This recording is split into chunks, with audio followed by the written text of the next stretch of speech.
8 PBS stations in the state, it's going to cost us $40 million to convert to digital television, and that's at a minimum. What that really means is that I know there are probably very few early adapters now that have purchased the early high-definition television sets, but any of you that stay up late and watch The Tonight Show with Jay Leno, his program currently is done in high-definition television. And when they slide up the little monitor, when they preview a video clip or film clip, you notice that that TV set has a different shape now. It's more rectangular in shape, it ceases to be a box. If you've got maybe a satellite TV receiver, or if somebody has an early adopter of a digital TV, you'll find that the visual clarity is amazing. It's probably maybe 8 or 10 times better than the best satellite picture that's available today. But the visual quality isn't the only thing with high-definition television. It's the bandwidth that is the magic of it. And that allows you to do, again, all the computer things I talked about, to have interactive nature, to download things from your TV on a server, and to really turn your television into a computer. It's also going to allow us to have more channels as well. Based upon how well you compress the signal, some stations may have anywhere from 4 to 6 additional channels. So for TV 28, we're looking at probably 4 channels. So that means we could have an educational channel, a K-12 channel, a kids channel, a workforce training channel, or any combination of the above, in addition to our core PBS channel. So the next couple of years, we'll have the ability to have a lot more content, again, for non-television type entertainment services and an educational I guess, mission in this community. So that's exciting, and those partnerships have yet to be made fully. Again, this is a singular opportunity for digital, and I think when you look back over the next decade, you'll find out that what's going to happen in the next 10 years will look at all the things today, and they'll be quite primitive. It'll probably be as primitive as black and white television. So it's really going to be a quantum leap of the changes that will happen over the next decade of things that I can't even imagine. But this technology and this compression will bring to you. Many of them will be valuable, and many of them may be questionable, but it's coming soon.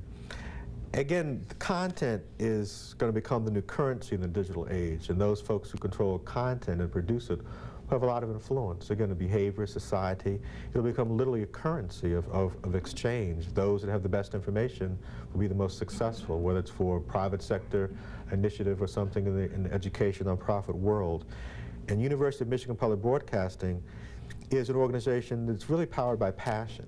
And I think that I tease a lot of my staff and other folks, it's a very thin line between working for public television and being a televangelist. Instead of selling prayer cloths and Bibles, we have Barney blankets and coffee mugs. But the passion is very similar, and is driven by people of passion and goodwill that have faith and beliefs and high values and mission. So our staff is very passionate.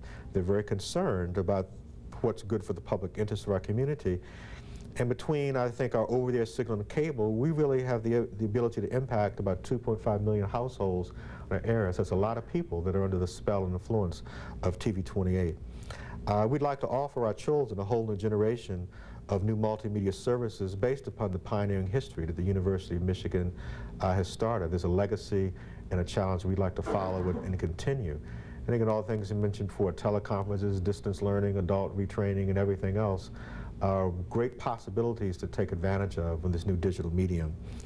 I'd like to introduce to you one of my colleagues that personifies the things I've been saying in a very distinctive way. Let me grab her down here. I call this a first-generation android for children.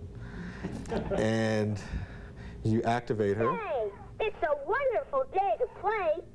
It's Friday, July 23rd, 1999.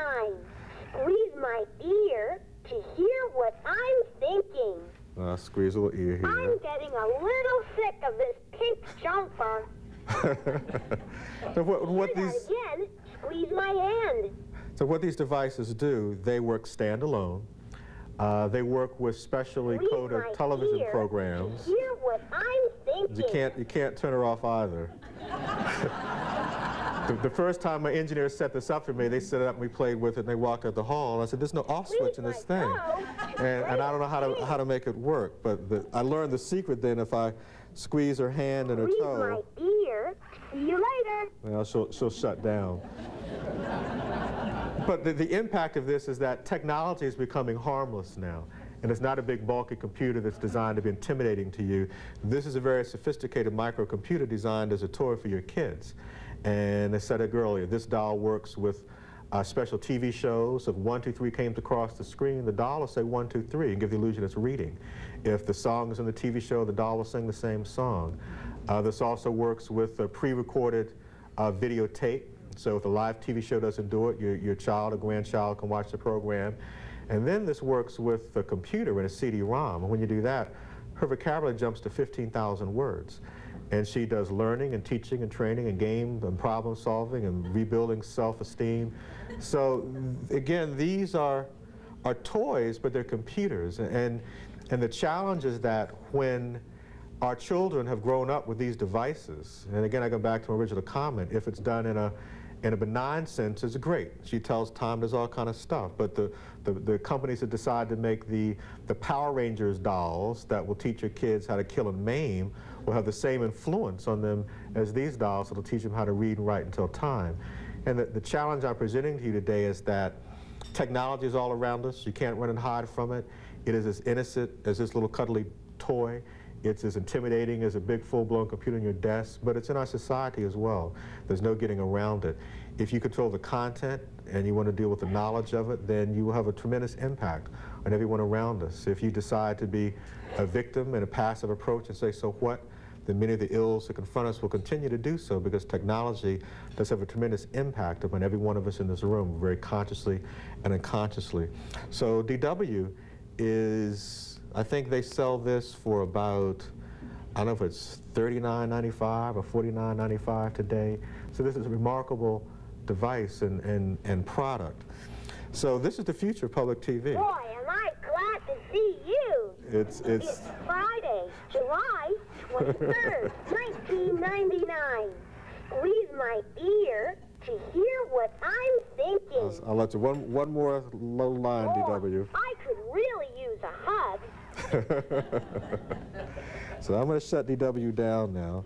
I'd like to thank you for letting me speak to you today and just giving a preview of what's in store for you. And again, your children have already been impacted by these devices. So I would ask all of you to be responsible citizens and not be afraid of technology, to embrace it, to learn about it, to control it, to influence it, because if you don't, it will definitely influence you. And I'd like to, I guess, leave you with a last thought that kind of parallels, I guess, the Rotary mission and I think the empowerment of most people. And I guess these are the 10 most powerful two-letter words that can change a city, state, nation, and the world. And those 10 two-letter words are, if it is to be, it's up to me. I'd like to challenge all of you that. If you want to change society, it's up to you, every one of us in this room. And if you take that challenge on, then you can make remarkable things happen. I'd like to thank you. Periodically, Homepage will bring you full half hours on important topics that's important to all of us in our community. Thank you for joining for this edition of Homepage here on the University of Michigan Public Television. We'll see you next time. And remember, your next Homepage story could be your story.